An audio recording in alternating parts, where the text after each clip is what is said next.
Welcome to 12 Hours in the Future with Maria Sanchir. This is the second part of my conversation with Alexandra Boylan. Quentin Tarantino owns a theater in Los Angeles called the New Beverly, and he shows older movies in 35 millimeter print, and we go there all the time. That's probably the biggest movie theater I support is his, because they're all these older movies or independent films that are 35 millimeter, and we put our dollars towards that because that's an art house theater that's still showing art house movies. And there's some theaters around me in Los Angeles called the Lemley. They show indies or smaller. I'm really lucky in Los Angeles because we do get the Coda that just won the Academy Award last year. Yeah. I can go see that in the movie theater. I don't think that in the Midwest that's going to hit the theater. Right. But I always try to support those movies in the movie theater, put my dollars towards it so that we will continue to be able to have that option to go see those movies. Right. So as a producer, how big of a stack, like how many screenplays would you read in a week usually? As a producer, well, so for me, I make my own movies. So I write them and then I produce them and I sell them. So it's very sporadic, the scripts that come into me, because I'm mostly working on writing my own scripts. Like right now I'm rewriting a script that we're making in the fall, and then I'm working on a new script. And I love to read, but I love to read novels. So when people come to me with a screenplay, I'm not the fastest reader. So if somebody's asking me to read a script for them, I usually have to be picky about what I read because it takes so long for me to read a script. And then why am I reading it? Am I reading a script to give notes to help my friend, or am I reading a script because they want me to produce it? But I would say, I'm reading a couple scripts a week, but not excessively, because I don't take scripts to produce them. I'm not a studio or production company that people are submitting 6 scripts to me a week so that I would make their movie. I'm making my own scripts to sell. Right. So if that makes sense. Definitely. I want to also mention that people who don't know this should read a book that called Make Your Own Career in Hollywood. Both. Yeah, Create Your Own Career in Hollywood. Yeah, written by my guest, Alexandra Boylan, and which is available on Amazon and on Audible, right? Yeah. It's Audible. It's on Amazon. You can get it in print, Kindle, and Audible, called Create Your Own Career in Hollywood. Listen or read or download. Listen to it. Yeah, it's really good. And it talks about how I really built my career from nothing. I didn't have any in the film industry. And I just started making movies and started teaching myself how to do it and figuring it out. So for anyone out there who's looking to go, how do I get started? Or if you have a feature and you're like, what do I do with it? Pick up my book, because it goes through how I did all of the selling of my movies, or how I raised private investment, or literally living out of a car for a year so that I could make the movie, all those things.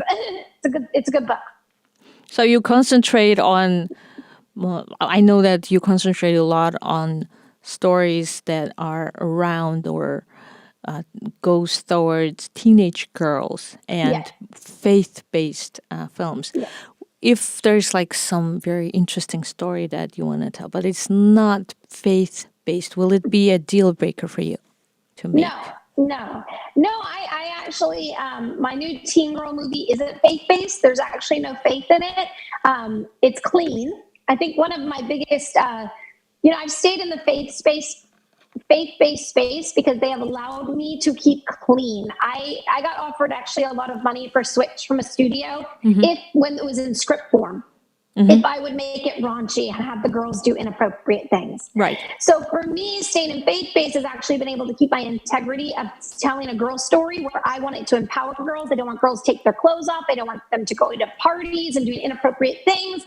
I want it to empower them. So it does not have to be faith-based. The new one I'm doing does not have faith in it. I'm working on another teen girl movie that doesn't have faith in it. But my goal is that I want to inspire young women to know that they are worth They are Right. worthy and they are amazing and they are precious, and they don't have to do the things that Hollywood is telling them to do. I like to make it cool for them not to behave that way, to keep their integrity, and to and also, like, in Hollywood, we've seen for years movies where girls are pinned up against each other, and I want to change that. I want to do movies where girls have relationships with each other, like in Catching Fate, there's a women's group. And a lot of women came out of the theater going, oh my gosh, like, I want to be in a women's group where we support one another and love one another. And so I'm trying to put on screen things that I'd like to other people to emulate. And that is starting at young girls being like, let's learn how to be friends with each other, how to love one another at a young age, so that when you get older, you're not competing with each other for the boy. Come on. Can we get over the whole competition for the boy? We are way more than just if a boy in school likes us. So that's what I'm trying to do. So no, it's more just, I really want to empower young women. And I really want to tell stories from the female gaze. And I want to tell stories that women can relate to. And I really want to do mother-daughter movies where moms and daughters can watch together and connect and talk about a conversation. So that's another big thing, because I think it's really important that mom and their daughters watch together. Plus, the mom is the one who's going to buy the movie. The kids don't really have the money. So you have to make sure that you are including the parent, so that the parent would buy the film and show it to their kids, and then they'll spread the word at school. Right. Also, like The Greatest Inheritance, right? Yeah, like Two Friends. Yeah. Yeah, The Greatest Inheritance is definitely more of a family-friendly, a little bit more of an adult topic. And we do have a daughter in it. So we actually, at the premiere recently, we had a lot of 10-year-old kids who said they enjoyed the movie, which I wouldn't have really thought that, because it's an older... it's about a strange family that returns home to bury their mother and get their inheritance. It's like a scavenger hunt. And about this family coming together in their older age, like in their 30s and 40s, reconnecting family. But because there's a sister story, I think that really resonated with everybody who has a sibling. They're like, oh, my sister drives me crazy. So it's great to see that movie has resonated with all ages because of the siblings. I mean, like, yeah, we all got a sibling that drives us crazy. So that was good. Oh, The Greatest Inheritance just came out. That's such a beautiful movie. Yeah. You have two siblings, right? Brother and I a have sister. three. Three. I have two brothers and a sister. I'm the youngest of four. So I have lots of siblings. We actually modeled a lot of those siblings in that movie off of our own experiences. Family. You write what you know. Right. Yeah, of course. Yeah, of course. Yeah. So what is your to the little bit lighter subject, what is your favorite part of making the movie? What do you enjoy the most in it? Oh gosh, there's so many great parts. Obviously I love writing. I love bringing the story to life in the writing room. I love casting. I think as an Oh, actor, okay. That's I'm interesting. really good at casting. Right. So one of my favorite, even on my last movie, we had 4 producers and we all kind of took the lead on different things. I took the lead in the casting. So we hired casting directors, amazing casting directors, and I worked really closely with them. And I would watch the tapes and go through. I love casting. And actually, I think I want to go and direct a movie next. I'm going to probably direct my next film. And I think I'm going to take all of my experience as an actor and pour that into working with actors, because I really do love the casting process. And I love, and as the writer, it's so fun to be, I think that's another thing I always want to tell actors, like, I have learned as a writer producer that literally someone might come on screen and just look like the person that was in your brain when you were writing. And there's nothing you can do as an actor to be the right fit. That's just oh my gosh, this person looks like the girl in my head when I was writing. And that's been really good to learn as an actor, that you just can't take things too personally, because it might just literally be that someone else looked like the imagination of the writer. So I love casting. I love production. Pre-production is a lot of work, but I love being on set. I love watching the movie come to life, watching actors bring our words to life. It's like your imagination walking around in real form. And like, there's just no greater feeling as a writer to watch the actors on being like, oh my gosh, I wrote this a year and a half ago. And now there's like people dressed up in costumes and saying our words. And I love that. I love people. So I love production. I love shooting the movie. I love being on location. I love I love nurturing actors and I love nurturing young filmmakers. We just shot our last movie at Grand Canyon University because it's a college movie. And we had a lot of young girls from the film department there learning. And I loved getting to train up like young girls who want to be filmmakers. And it was really exciting for all those girls at the college to see a woman director, 4 women producers, women writers. It was like, so we could inspire those girls, like, see, we're doing it, so you can do it too. So I love that part of the process. Sounds amazing. Amazing. Because acting was my first initial passion. And me too. Yeah, and like, but now I feel like I'm just a little bit too old for that. So just filmmaker. We're never too old. I just booked a role on The Marvelous Mrs. Maisel. Do you know that show on Amazon? Yes. So last fall, congratulations. I got to be a role on that. Thank you. And it was my first TV job of my life at 42 years old. And I look older on it. And actually, I probably wouldn't have booked the role if I had been 21. So I got it because I was a bit older. So I think to embrace aging is wonderful because we'll get put into categories where we might not have booked the 21-year-old girl, but now we booked the 45-year-old woman. So I say getting older could be a blessing because it actually kind of knocks out all the competition as we get older. I'm just like, when I'm 60, I'm going to book all the roles. Sure. Fewer competition in my 60s, maybe. Do you think you'll be able to direct yourself? Yeah. Actually, well, my sister and I are going to direct the next movie together. I would love, and then I think I've never been interested in directing until our last film. So I've learned a lot. I think also spending 10 years writing, producing, you kind of want to do something new. I've done the same thing for 10 years. And now I'm like, I'm ready for a new challenge. I want to try something new. And I think as the writer, it's really important for the writer to bring the vision to life. So I'm excited to bring our vision of our script to life as the director. But I'm also like really into collaborating. So we'll work with a cinematographer and our editor. I work with a female editor named Lex Benedict. She's amazing. And she's been working with us to teach us and train us. So I'm definitely going to direct. I want to do that. And I think I need to do some new things too, because you want to challenge yourself and keep learning and growing. And if I direct it and I don't like it, I'll be like, okay, I won't direct the next one. But yeah, definitely. Oh, definitely. I made 8 features. I'm like, if I made 8 feature films, I think it's time to give myself, I think you'll just gonna nail it. Thank you. Yeah. I hope so. Yeah, because I feel like I'm always fascinated by the communication that the crew has. For example, like the composer with the director, because for myself, like even though I am on my way to become a filmmaker, I also write. So for me, like, I don't know what kind of like strength and braveness, courage the director has to have to actually direct the film that they didn't write. You know what I mean? Because I feel like, because to see I don't know, like I feel like it's hard because I like write a lot of stuff. Like I write novels and screenplays. So I feel like it's crazy to direct someone else's thing, right? Yeah. I might do that someday down the road, but first I'm going to direct my own thing. Yeah. So I know that you once said, do not be afraid to write a long email when you're trying to get hired by me. So my question is like, how do we find an information that you are looking for somebody to get hired with you? Like, what are the channels that we should look into?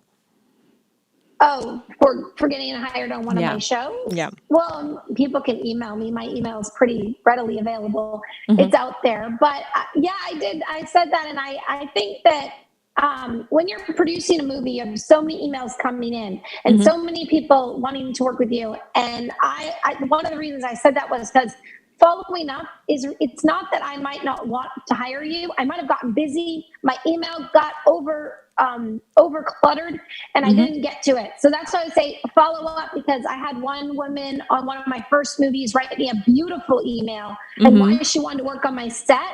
And I hired her because I was like, wow, she did her research to see why did she want to work with me, and that she admired my work. And I thought, well, that means that that woman isn't going to just be clocking in for a paycheck. She's coming because she cares about the content we're making. So to me, it is important that someone goes out of their way to say, this is why I want to work with you. This is why that will resonate with me, because I'm not just looking for crew members who want to come in and just clock in and clock out. I'm looking for people who want to bring their heart and soul into creating this, because it is a collaboration. I am a big believer in the entire set should work with synergy to create this project. And I believe that what we put in as filmmakers is what we get out. If you have a nasty set, I bet your movie's going to turn out nasty. If you're a kind, good-hearted set that everyone's there because they're like, I believe in this story, then that's going to come out, and the audience is going to feel that energy. So I want a crew. I want to work with a team of people that are there to create beautiful energy that will go into the movie and then come out later. So I think it's really important if someone goes out of their way to tell me why they want to work with me. That's gonna make me want to hire you more than someone who's just like clocking in, if that makes sense. Right. Absolutely. This is like very important information, because I feel like because we're all students here, and I believe that some of my classmates like sometimes watch my show as well. So I think people should know this. Yeah. So because like again, it's like the other like representation question, right? Like chicken and egg, and like we don't know how to get hired, but then we cannot get hired because we don't have representation. But then like all this stuff. Exactly. Catch-22. So that's why a great email can go a long way. If you don't have a lot of credits, but you're saying, hey, I'm going to show up and I'm going to give you my all if you give me a chance. For me, that goes a long way. And especially for crew members or for filmmakers who are just starting out, you want to get on the smaller projects. You're not going to maybe get on the Marvel show. So you need to put yourself up for indie movies, short films, just any set. When I moved to New Mexico, I got on every set that I was invited onto. Whether it was a PA, I was like, I'll take out the trash because I want to get on set. I want to learn. I want to hang out with people. So you just have to find a way onto any set, and it's all about who you know and meeting people and then building a good relationship with people. The film industry is a long game. I've been in it for 23 years, and you cannot just like think it's just one day. You got to look through what's it going to look like in 20 years from now. So you want to guard your reputation, treat people really well, have a great reputation, because people are always calling me saying, hey, how is this person to work with? How is that person? So I'm going to be referring you to someone else if you've worked with me. So show up, do a good job, be kind, don't be a diva. That's what I tell actors. Don't be a diva. Because if you are, I'm not referring you to the next person to work on their set. We only want good people. Oh my God, this is a music to my ears. Because I always like say, like, oh my God, just put me in the corner. I'll fetch a coffee or whatever. Just put me there. I just want to be on set, to learn everything that I can. Yeah. And meet people and show people you're a hard worker and that you show up and you're on time. And that goes a long way. You hear those stories of people that'll get I just heard a story of a writer's room assistant on a smaller show or on a smaller position. Well, he did a great job and everyone recognized him. And the next time they hired him to be a writer. So it really shows, like, if you show up in the small positions, people are watching you and they'll bring you up to the next level when they get there. So. Right. Amazing. Like, because these are the stories that you don't really hear. Yeah, because people are like, oh, I've been like doing that, and then I've been working on the Times Square, and then there's an agent approached me. I'm like, that doesn't happen. Oh, yeah, right. That's like 1 in a million, and it's exactly. I don't know anyone with that story, and I've been out here a long time, so it's like the old folklores or something. Yeah, exactly. It takes a lot of hard work. It takes a lot of dedication. And it is not, when I hear people come to LA and say, I'm going to give myself a year, I'm like, what? Why? Then don't come. This is not a year business. You got to come here for the long haul. It takes, some of my connections that I made in my early 20s and like 2001 didn't come to fruition until my late 30s. Right. So that's how long I was making the connections in the industry. And it took 15 years for that connection to come back and become something for me to do. So you can't say, I'm going to give myself a year or 5 years. You might pivot. You might say, okay, I'm acting and I need to pivot into writing and producing because it's not working, or I'm writing, producing, and maybe I need to pivot and go work in the art department because I got to get on set. You can pivot, but to say you're only going to give yourself a year or 5 years, that just means you're not dedicated to really giving this your all, because it can take 20 years just to get into the doors, you know. It took me 23 years to get into some of these meetings I've been hustling for years. Yeah, like the great Christine Baranski, she's once said, I think she's like, I've been in the industry for, I think she said something like 50 years or something. This is the first time that I'm leading a TV show, when she got the Good Fight. Yeah. And I was like, what? Because I feel like she's always been there, you know. But apparently she didn't lead a TV show. And she's like, yeah, because this is like, I've never done this before. This is crazy, right? Because she's like one of the greatest, you know, actors. She is. But it took her 50 years to get whatever her goal was. It took her that long to get there. And yeah, it takes a long time. There is no overnight success. There's no roadmap. People call me and be like, how do I do it? I'm like, I can't give you a roadmap because there is no roadmap. What works for me might not work for someone else. You have to find your own road, and you have to find your passion. I think it's also finding what fuels you to keep going. And for a minute there, acting was sucking the life out of me and it wasn't working. So I had to go pivot and figure out what's the next thing for me to do, because I'm not happy, I'm not joyful, I'm not going to be able to pursue this. So if you're going down one part of the industry and it's sucking the life out of you, then you got to pivot to find what brings you joy, what brings you happiness, and just go try something else. Within the film industry, I always tell people, and you know, sometimes it is moving. Like if you need to change your life, like I wrote an article called Reconstructing Your Life, and it's in the book. And, you know, for me, I have been in LA for 10 years and I felt really stuck and I couldn't see past this. I was doing the same thing over and over, expecting different results. And so it actually took me moving just to take myself out of the environment that I felt was stifling me, because I couldn't see past what I was doing. So literally just moving to Albuquerque, New Mexico, it was like, it changed my outlook on things, because I was in a new environment and I felt like, oh, now I'll be a PA. Now I'll be a stand-in. Now I'll just work in the industry. And then also I went out there to almost give up my career. But and I felt like my hands were really tight to be an actor. Like I was like, I have to be an actor. And then I moved to Albuquerque, New Mexico. I went like this. I opened my hands and said, I'm welcome to whatever I can do in the business. And that changed my life.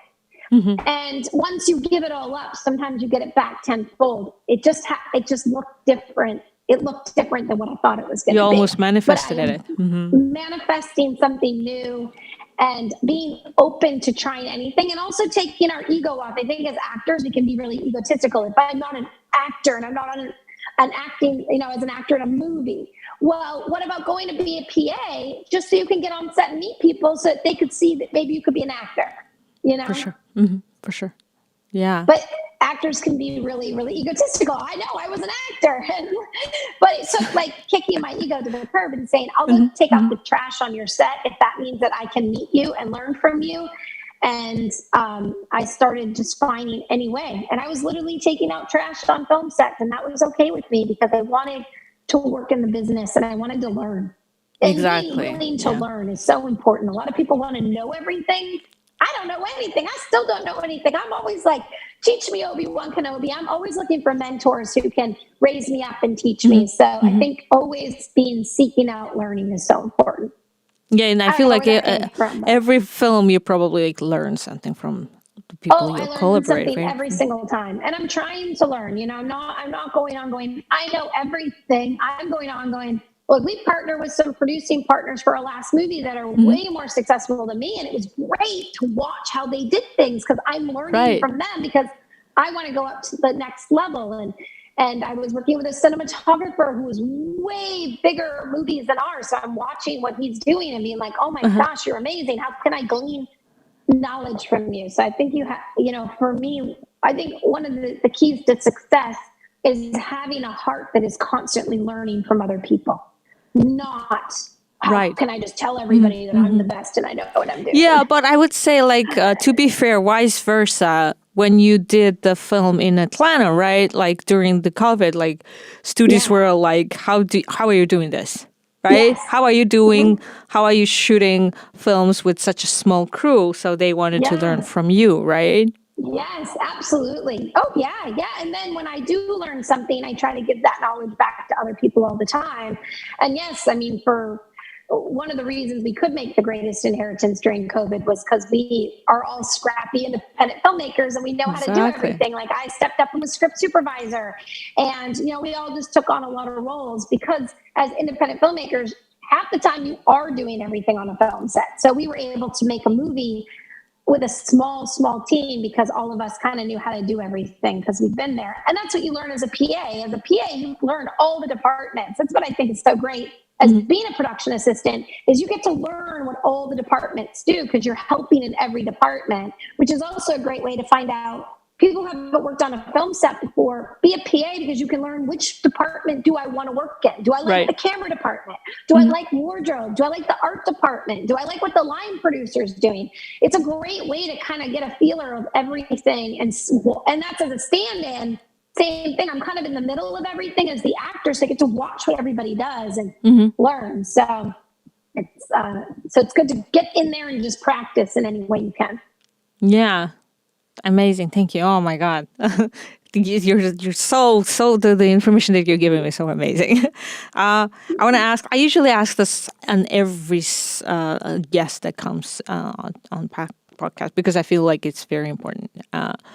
What was the last thing that you saw that either was it the movie or TV show that actually stayed with you or made you think of something of life? Like the things that the movies that really make you think about, like rethink stuff, or stayed with you for a long time that you're like you keep thinking like coming back to that film or a TV show. What was that for you? Oh, what has stuck with me? I'm trying to think. Actually, I have to say, when I saw Coda, Oh yeah. I was really inspired by how an independent film about family, the things that we deal with every single day. Not saying that because the deaf part of it, not everyone deals with, but I think within that, what they did such a good job in Coda was that family is family is family. Where no matter what struggles we're all dealing with, whether it's being deaf or a handicap or all the different things. I just loved how they portrayed the family, and it really moved me and it touched me. And as somebody who, as a filmmaker, really wants to showcase families in movies and bring families together, and Coda really stayed with me like that. And I was really excited to see the Academy Awards recognize that movie because it's so small. And like we were saying earlier, we don't want to lose the beautiful small movies. Yeah. So I was really excited at that. And Coda, for me, I was really drawn to the family story of it. I thought the actors were amazing. I could see their heart. And I was also really excited for a community of people who don't get representation to get representation. That was beautiful. For the deaf community, and those actors were so good. And we hope that with that movie, that will change, bringing more deaf people into films and be able to represent them as actors. And I think Coda is probably the one that I just all the way around really resonated with me. And I was really thankful that it got so much recognition as a small movie. Because if you're not Mission Impossible, you know what I mean? So I was really grateful for Coda to get all that recognition for just a really beautiful movie about human connection. And that's what storytelling is all about. It's about the human connection. And Marvel doesn't always show that. So we need these small movies that touch people's hearts and bring people together. And I appreciated that movie. Right. Yeah, I loved it. It was so beautiful. Yeah, it was so touching. Yeah. It was so touching. It got me. I was on my couch bawling. I was like, when the tears started flowing, I was like, they got me. They got me. Oh yeah, right for sure. When the father-daughter scene at the car, and then oh at the my end when they God. hug. That was so beautiful when he says, and those actors just knocked it out of the park, and the directing. And it was a woman director, right? So it was really exciting to see her get so much recognition that will change the world. When she's like started to sing and then sign at the same time, and they're like, oh, she's like because the family couldn't obviously like it was it was It very was, it very was touching. beautiful. It was It a was great, beautiful. It was and what a great way. I think what else that Coda did that was so beautiful was Coda is not trying to make a statement. They're trying to show a beautiful family story. And with that, they happen to be deaf. And I feel like that's how we make change in the world. They weren't trying to make a statement. They were actually trying to tell a story. And through telling this beautiful family story, they made a statement. You know what I mean? Like, I feel right. like for me, Yeah, that was for what sure. was so beautiful about that was that they were not just, they are changing the world with what they did, but that wasn't, you didn't feel like when you were watching that, that was the focus. The focus was a story about a family. And through that, you're being brought to knowledge of something that maybe we're not privy to. I thought that was awesome. Yeah, it was so beautiful. So beautiful. I have a last question. Okay. If you have to choose, I'm not gonna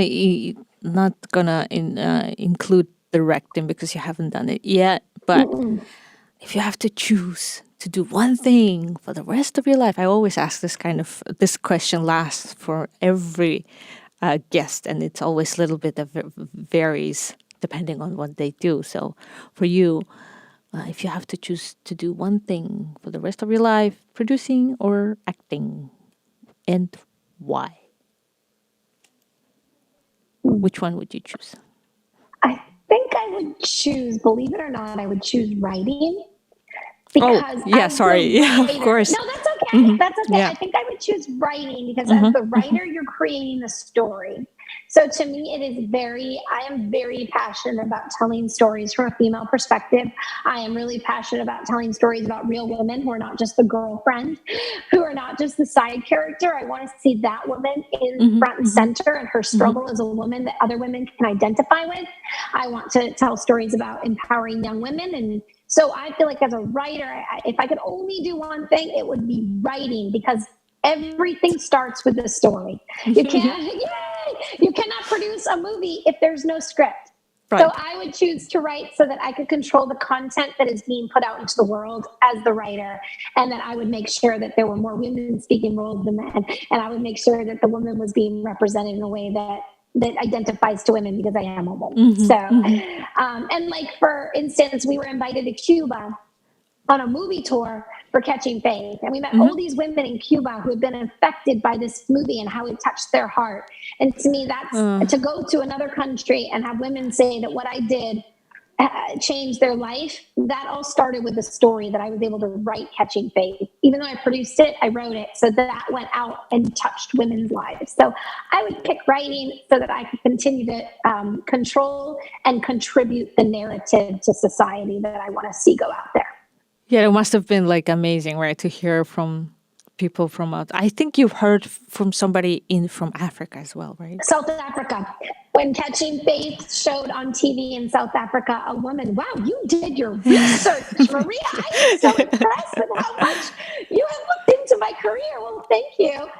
That's awesome. As the person getting interviewed, it's always nice when the person knows so much. But Maria, you are a top-notch interviewer. Thank you so much. When Catching Faith came out, it came out in South Africa, actually, before it came out in America. And we got the most beautiful message from a woman in a village in South Africa who said it was the first time she had seen herself represented in a movie. And it really impacted her. And she bought all the books that go along with the movie. And she was starting a woman's study in her village with our movie and our books. And I just that was before the movie had come out in America. And one of the reasons, I think I cried for an entire day from this woman's email because I had given up my apartment and lived on the road to make Catching Faith. So I had made a huge life sacrifice to make that movie a reality. So when we got that message, I just thought, okay, if the only reason that we made Catching Faith was for that one woman in that village in South Africa, then that's enough.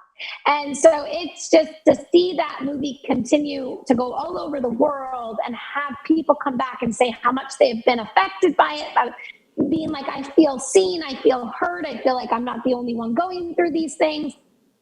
Oh gosh, I can't. And then Cuba was just a whole nother level of women feeling seen and heard. And also Lorena Segura, who plays the lead in Catching Faith, is Latina.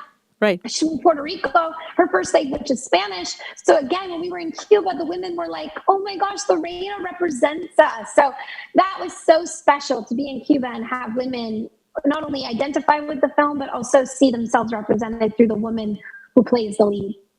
Yeah, that must be the best part, right? Like when you actually know that your work is really actually connecting to somebody. Yes. Oh my gosh, yes. It's just, it's amazing. Makes it all worth it. All the hard work. So can you tell me what you're working on now, if it's not a secret? Yes. No, well, we're in post-production on another teen girl movie called Identity Crisis. And it's about a shy science whiz in college who struggles with imposter syndrome and not feeling good enough or confident. And she figures out how to clone herself and creates what she thinks is the perfect identity, and sends her off to do all the things she's afraid of, only to discover in the process that she found out she was created perfect just the way she was, and she had all the courage she needed. She just needed to try. So that's the movie that we just shot in January at Grand Canyon University. It's in post-production, and we're hoping it's out in the fall. And it's such a good coming-of-age movie for young girls and boys about being confident and just faking it till you make it and try it, like what we're talking about on this podcast. Everything is, we're all just making it up and faking it until we make it. So this movie will inspire young girls to just go out there and try. Yeah, it sounds amazing. The story sounds very interesting. Yeah, we casted twins. They did an amazing job. They're so good. Scout and Sophia Lepore, the leads of this movie, and they did such a good job playing Madison and her clone that she creates, and it's hilarious. And then we're also in pre-production right now on another teen girl movie called Technology Trippin', about a girl who's obsessed with technology and getting likes on social media, and she gets in a text-related car accident and is court-ordered on a technology-free road trip with her zany grandmother. And it tells a 3-woman generation story, and it's really fun, and talks about our addiction to social media and how we need to put the phone away sometimes. Right, so relevant. Very relevant. Yeah, it's so relevant. Be a fun one. We're going to hopefully shoot that in the fall. So that's what I'm working on. That sounds amazing. I actually do like photos whenever I go out. Like when I if I see something beautiful, like right there, I usually take a photo and like post it, like look up, because I feel like we all look to our screens too much. Yeah, we're not connecting with the person sitting right on the other side of the table. Yeah, because we're all. How many times you go to a restaurant, and you see all these people on their phones, and I'm like, you have the chance to be together. So this movie really talks about that, and it talks about young people's addiction to social media, and also that, getting a like is like a hit of dopamine. I mean, they're saying that like the way social media affects our brain is the way we get affected when we're on drugs. So this movie talks a lot about that we hope that maybe some kids will be freed of that addiction and look up and be like, hey, look at your grandmother, look at your mom, like talk to the people in your life. Right. So that's what's next. And then we're working on another teen girl movie called Girls Who Click, and that's another one. So we're always working on lots of stuff. Amazing. Lots of things. I hope people are listening to this and thinking like, oh my God, how can I work with this person? Contact me. We're always looking for collaborators, people who believe in the stories that we're telling. And so you can always look me up. My email's pretty available. I'm on Instagram. Alexandra Boylan. I always write everybody back. I'm on Facebook, Alexandra Boylan. I don't do Twitter. I don't get Twitter. And then I have a website called theboylansisters.com, and you can check all of our movies out there, and people can connect with me. I'm pretty easy to get a hold of. Right. Yeah. People, I hope they're gonna, I'm sure I will be writing an email. Okay. For sure. Yeah. Okay. Thank you so much. This was an amazing, like such a lively, it was so right. He told me like, she's so nice. You're going to be speaking with the nicest person tomorrow. Like we talked yesterday, and like, thank you to him as well. Thank you so much for taking time.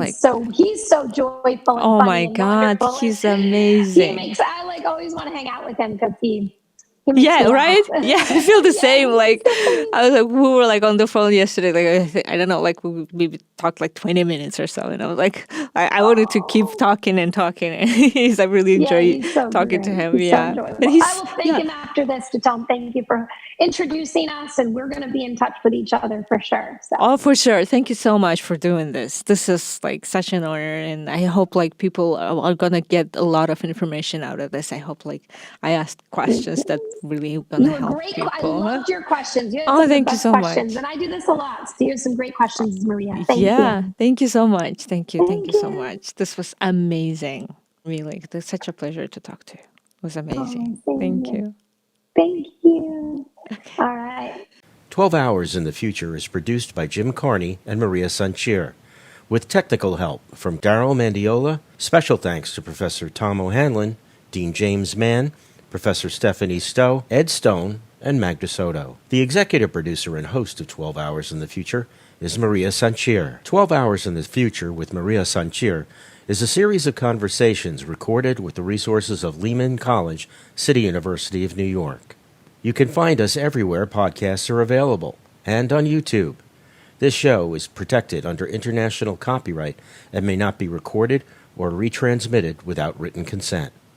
Until next time, when we see you 12 hours in the future.